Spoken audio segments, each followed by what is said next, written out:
Good morning students.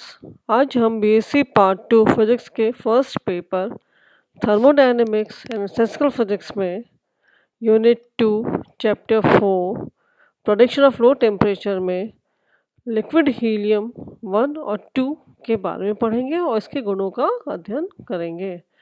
पिछले video lectures में हमने न्यून ताप प्राप्त करने की अनेक विधियाँ पढ़ी थी और उन सब का आधार जो है सामान्यतः जूल थॉमसन प्रभाव था। उसी क्रम में आगे हम कि हीलियम गैस को जब हम न्यून ताप पर लिक्विड हीलियम में परिवर्तित करते हैं तो इसके क्या क्या गुण होते हैं, इसकी विशेषताएं क्या होती हैं।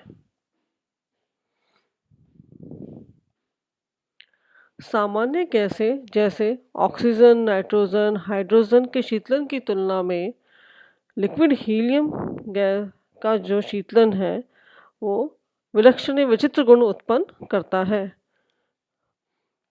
जब हम हीलियम गैस को इसके क्रिटिकल टेम्परेचर 5.2 केल्विन से कम ताप पर शीतल करते हैं तो 4.2 केल्विन ताप पर हीलियम गैस जो है वो द्रव अवस्था में परिवर्तित हो जाती है। यह अवस्था परिवर्तन सामान्य दाब पर ही होता है। द्रव हीलियम जो होता है कलरलेस, ट्रांसपेरेंट, सुवाष्पीय, हाईली वोलाटाइल होता है। लिक्विड हीलियम जो है वो रंगहीन होता है, पारदर्शी होता है और सुवाष्पीय होता है। इसका घनत्व जो है वो 0.124 ग्राम पर सेंटीमीटर क्यूब होता है, जो कि बहुत ही कम होता है। द्रव हीलियम ही केवल एक ऐसा विलक्षण पदार्थ है जिसे सामान्य दाब पर यदि हम 0 केल्विन तक भी इसको शीतल करें तब भी हमें ठोस अवस्था जो है वो प्राप्त नहीं होती है,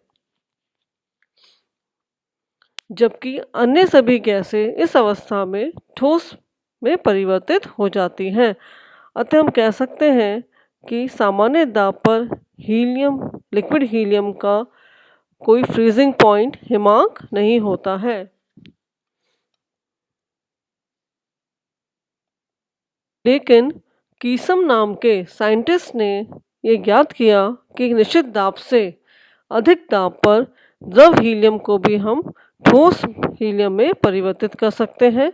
द्रव हीलियम को 23 एटमॉस्फेरिक प्रेशर पर 1.1 केल्विन ताप पर या 140 वायुमंडल दाब करने पर 4.2 केल्विन ताप पर और तीसरी कंडीशन अत्यधिक दाब 5600 वायुमंडल दाब करने पर 42 केल्विन पर लिक्विड हीलियम जो है वो ठोस अवस्था में परिवर्तित हो जाती है। यहाँ हमने 3 कंडीशन लिखी। पहली 23 एटमॉस्फेरिक प्रेशर और 1.1 केल्विन टेम्परेचर पर। सेकेंड कंडीशन है 140 वायुमंडल दाब करेंगे और टेम्परेचर होगा 4.2 केल्विन। और तीसरी कंडीशन है जहाँ दाब का मान बहुत अधिक है, 5600 एटमॉस्फेरिक प्रेशर और ताप है 42 केल्विन। इन 3 कंडीशंस में लिक्विड हीलियम जो है वो ठोस हीलियम के अंदर परिवर्तित हो जाती है। ठोस हीलियम भी लिक्विड हीलियम की तरह ही रंगहीन, पारदर्शी और सुवाष्पीय ठोस होता है। लिक्विड हीलियम का फेज डायग्राम को हम इस चित्र के द्वारा समझा सकते हैं या प्रदर्शित कर सकते हैं। यदि इस चित्र में हम देखें तो सबसे पहले हम लेते हैं लाइन BAC। वक्र BAC जो है हीलियम के क्वथनांक बॉइलिंग पॉइंट पर दाब के प्रभाव को दर्शाता है। यह क्वथनांक वक्र क्रिटिकल पॉइंट जो हमने सीप से दिखा रखा है, जहाँ पर वायुमंडलीय दाब है 2.26 वायुमंडलीय दाब है और ताप है 5.2 केल्विन से प्रारंभ होकर P = 0 मीन्स इस साइड आ रहा है और हम ये कह सकते हैं T = 0, दोनों का 0 का है यहाँ पर है। तो ये ग्राफ यहाँ से शुरू होकर यहाँ पर जाकर इस ओर अग्रसर होता है। इस वक्र के नीचे जो है हीलियम तत्व गैसीय अवस्था में होता है, यहाँ पर जो है गैसीय अवस्था है, और इस वक्र के ऊपर, इस कर्व के ऊपर यहाँ पर जो है लिक्विड हीलियम जो है द्रव अवस्था में होता है। इस कर्व को हम लिक्विड वेपर लाइन, द्रव वाष्प प्रावस्था रेखा या संतृप्त वाष्प वक्र सैचुरेटेड वेपर कर्व भी कहते हैं।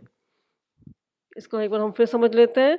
हम बात कर रहे हैं कर्व BAC की। ये यहाँ से इस वाले पॉइंट से शुरू होता है और धीरे धीरे हम इस तरफ आएंगे तो दाब और प्रेशर का मान कम होता जाता है। तो हम कहेंगे कि ये C से प्रारंभ होकर C पॉइंट जो है इसका क्रिटिकल पॉइंट कहलाता है, क्रांतिक बिंदु कहलाता है। इससे ये P टेंड्स टू 0 और T टेंड्स टू 0 की ओर अग्रसर होता है। इस लाइन के नीचे हीलियम गैसीय अवस्था में होती है और इस लाइन के ऊपर हीलियम जो है वो लिक्विड अवस्था में होती है। इस लाइन को हम लिक्विड वेपर लाइन या सैचुरेटेड वेपर कर्व भी कहते हैं। इसी फेज डायग्राम में जो दूसरे वक्र है DEF, यह हीलियम के हिमांक बिंदु फ्रीजिंग पॉइंट पर दाब के प्रभाव को प्रदर्शित करता है। नीचे वाला तो था बॉइलिंग पॉइंट पर, ऊपर वाला है फ्रीजिंग पॉइंट पर। यह लाइन सॉलिड लिक्विड फेज या फ्यूजन कर्व कहलाती है। इस वक्र से एक नियत दाब 25 वायुमंडलीय दाब से अधिक दाब लगाकर हीलियम को हम ठोस अवस्था में परिवर्तित कर सकते हैं।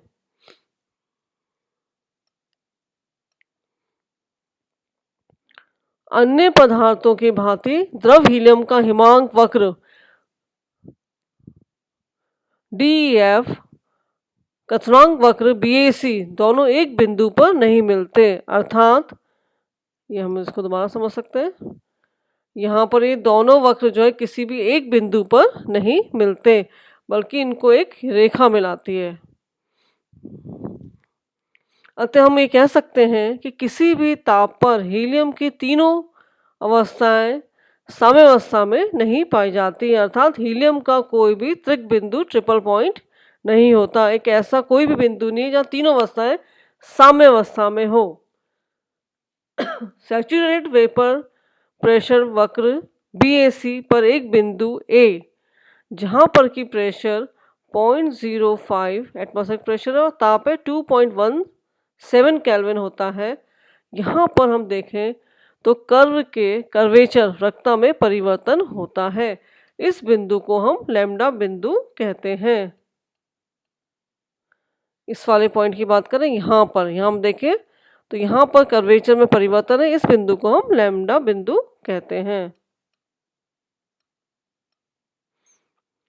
ठोस द्रव प्रावस्था में वक्र DEF पर भी एक बिंदु E होता है, जहाँ पर कि प्रेशर होता है 30 एटमॉस्फेरिक प्रेशर और ताप होता है 175 केल्विन होता है। यहाँ पर भी वक्र की वक्रता में परिवर्तन होता है। बिंदु E और बिंदु A को मिलाने वाली रेखा को हम लैम्डा लाइन कहते हैं, क्योंकि उसकी शेप जो है वो लैम्डा जैसी है। लैम्डा रेखा के दोनों ओर हीलियम जो है द्रवावस्था में होती है। मैं पुनः एक बार बता देती हूँ। हम इसकी बात कर रहे हैं, ये लैम्डा लाइन है। तो लैम्डा लाइन के दोनों तरफ यहाँ पर, या हम इस कहें इन दोनों वक्र के बीच का हिस्सा तो लिक्विड हीलियम का है। तो इस लाइन के दोनों तरफ जो है वो लिक्विड हीलियम होती है, हीलियम द्रव अवस्था में होती है। यहाँ पे भी ध्यान देना, यहाँ पर 1 है और यहाँ पर 2 लिखा हुआ है हीलियम।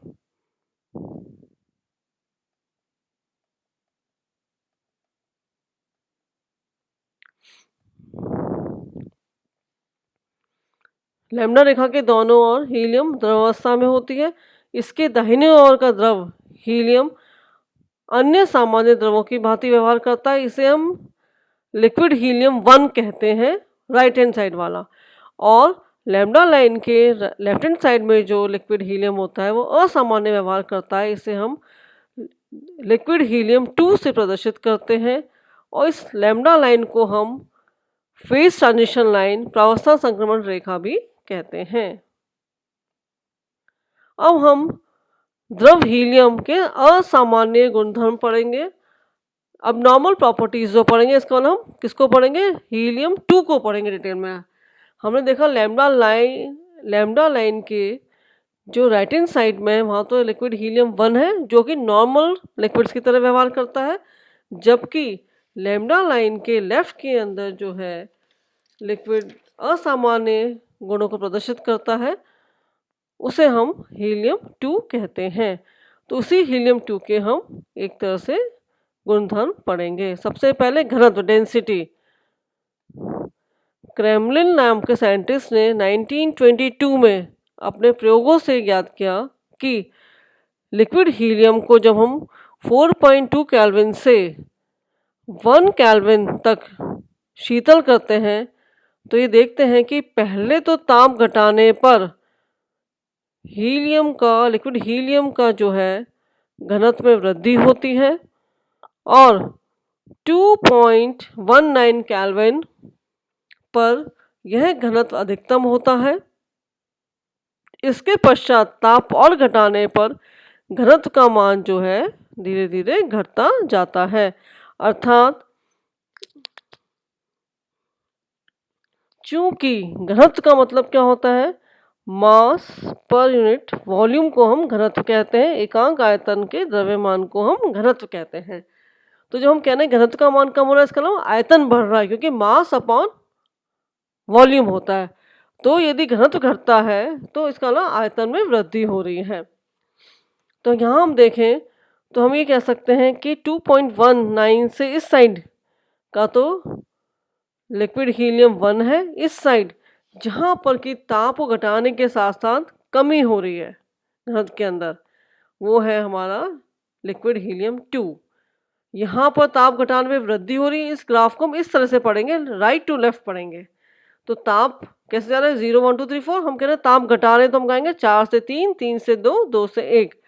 तो हम ताप घटाते हैं तब तो देखते हैं शुरू में तो घनत्व के मान में वृद्धि होती है, इस वाले ताप पर ये अधिकतम होती है, उसके पश्चात ये वापस कम होने लग जाती है। तो ये जो बिहेवियर है कि ताप कम होने पे घनत्व में कमी, ये लिक्विड हीलियम 2 के व्यवहार को दर्शाता है। नेक्स्ट पढ़ेंगे स्पेसिफिक हीट। हमने देखा कि यदि लिक्विड हीलियम का ताप 4.2 केल्विन में इस साइड इससे कम किया जाए तो 2.3 तक तो स्पेसिफिक हीट जो है ऑलमोस्ट स्थिर रहती है। उसके पश्चात ताप कम करने पर स्पेसिफिक हीट जो है वो बढ़ना शुरू कर देती है, अचानक से वृद्धि होती है। और उस 2.19 पर अधिकतम होती है। उसके पश्चात यदि हम ताप और कम करें तो विशिष्ट ऊष्मा के अंदर कमी होने लगती है। पहले तो बढ़ रहा है ताप के साथ और उसके पर इस पर्टिकुलर टेम्परेचर के बाद ये कम होने लगता है। ये जो टेम्परेचर है 2.17 और 2.19, किसी किसी बुक में 2.19 दे रखा है, आपकी टेक्स्ट बुक के अंदर 2.19 केल्विन दे रखा है, और बाकी जो हम देखते हैं अलग जगह पढ़ते हैं काफ़ी सारी बुक्स में 2.17 केल्विन दे रखा है। मोर एप्रोप्रिएट जो है वो 2.17 केल्विन है। तो यहाँ हम ये देखें तो इसका शेप भी कैसा है, लैम्डा के आकार का है। तो हम ये कह सकते हैं कि ये भी असामान्य व्यवहार शो करता है। जब ताप कम करते हैं तो पहले तो बढ़ता है, फिर ताप और कम करने पे, इस पर्टिकुलर टेम्परेचर के बाद और कम करने पर स्पेसिफिक हीट जो है वो कम होती है। विस्कोसिटी।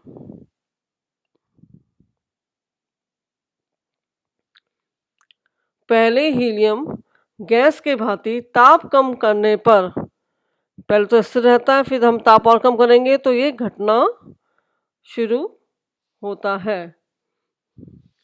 और हम ये देखते हैं कि जैसे ही ताप 2.17 केल्विन से कम होता है तो उसकी शांतता में अचानक से बहुत कमी आती है, लगभग ये 0 के आसपास हो जाता है। तो हम वापस ऐसे ही चलेंगे, इस ग्राफ को पढ़ेंगे राइट टू लेफ्ट। तो पहले जब हम ताप कम करते हैं तो इसकी शांतता, विस्कोसिटी जो है वो पहले तो स्थिर रहती है, फिर धीरे धीरे कम होती है, लेकिन इस पर्टिकुलर टेम्परेचर के पश्चात ये तेजी से कम होने लगती है। इसकी शांता जो है लगभग 0 हो जाती है, शून्य हो जाती है। यदि 2.17 केल्विन के पश्चात जो हीलियम से हम एक पतली सी नैरो ट्यूब से, कैपिलरी ट्यूब से निकालें तो बड़ी सरलता से बिना किसी प्रतिरोध के, बिना किसी दाबांतर के तुरंत निकल जाती है। इसीलिए इस कारण हम इस हीलियम को, द्रव हीलियम को हम सुपरफ्लूइड, अति तरल पदार्थ भी कहते हैं।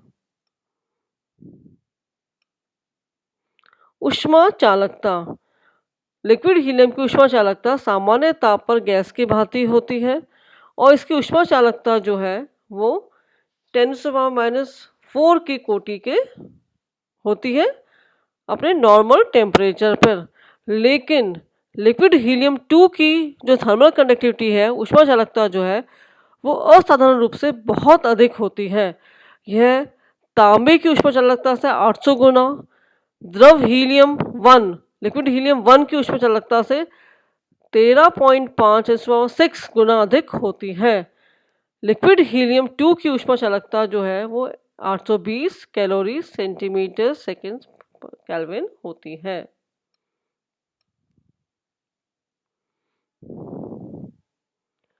ठोस पृष्ठ पर रोलिंग फिल्म का निर्माण। Formation of rolling film on the solid surface.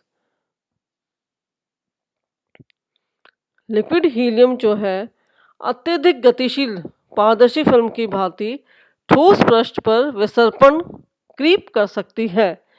यह जो फिल्म होती है वो सैकड़ों परमाणु मोटी होती है। इस फिल्म को हम रोलिंग फिल्म कहते हैं।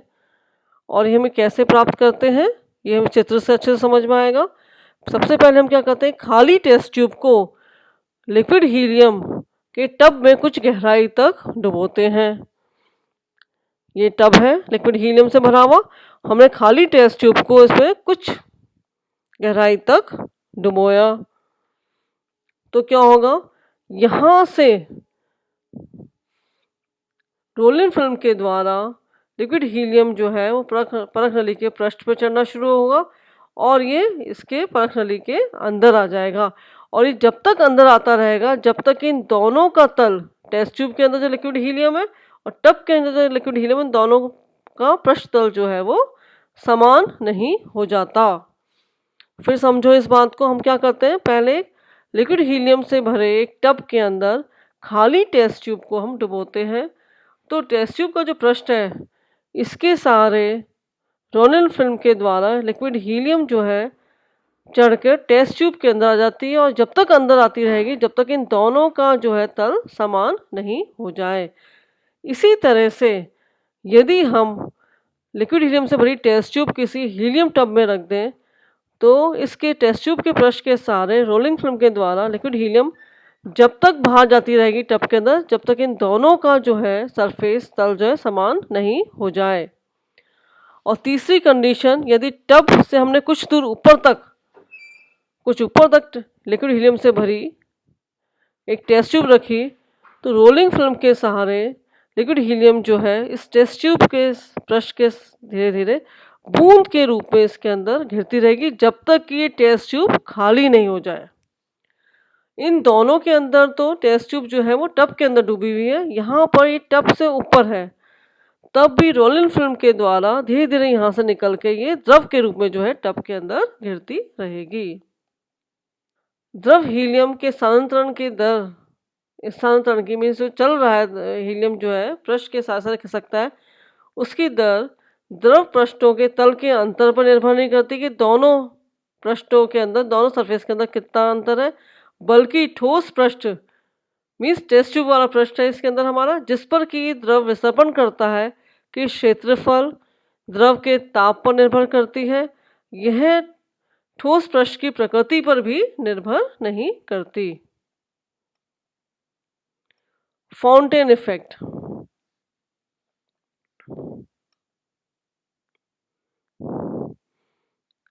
एक नली जिसका नाम हमने ए बी दे दिया, जिसके दोनों सिरे जो हैं वो खुले हुए होते हैं,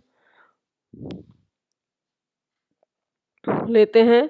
इसका ए सिरा, ऊपर वाला सिरा जो है वो कैपिलरी ट्यूब की जैसा होता है, पतला नैरो होता है, जबकि नीचे वाले भाग में, जैसे हमने बी से बोला है, उसके अंदर एमरी पाउडर भरा होता है। एमरी पाउडर के बीच में जो छिद्र होते हैं वो कोशिका नली के समान ही व्यवहार करते हैं। अब इस नली को हम एक ड्यूरल फ्लास्क जिसके अंदर लिक्विड हीलियम 2 भरा हुआ है उसमें इस तरह से डुबाते हैं कि नली का जो सकड़ा वाला हिस्सा है वो तो ऊपर है और नीचे वाला हिस्सा जो है वो उसके अंदर डूब जाए। अब इस एमरी पाउडर पर हम प्रकाश जो है आपतित कराते हैं। इससे लिक्विड हीलियम जो है थोड़ी सी ऊष्मा लेता है, जिसके फलस्वरूप दाब में परिवर्तन हो जाता है और इस दाबांतर के कारण लिक्विड हीलियम जो है इस वाले सिरे से, नैरो सिरे से जो है सक्रिय सिरे से फव्वारे के रूप में जो है बाहर निकलता है। इस फव्वारे को लगभग 30 सेंटीमीटर ऊंचाई तक उठता हुआ देखा जा सकता है। इस प्रभाव को सबसे पहले एलन और जीन से देखा था और इसे हम फाउंटेन इफेक्ट कहते हैं। ये इसका प्रायोगिक जो है प्रदर्शन है कि इस तरह से फाउंटेन के रूप में ये निकलता है। तो इस तरह से लिक्विड हीलियम 2 जो है वो असामान्य व्यवहार प्रदर्शित करता है। नेक्स्ट वीडियो लेक्चर के अंदर हम हीलियम डाइल्यूशन रेफ्रिजरेटर के बारे में पढ़ेंगे। Thank you.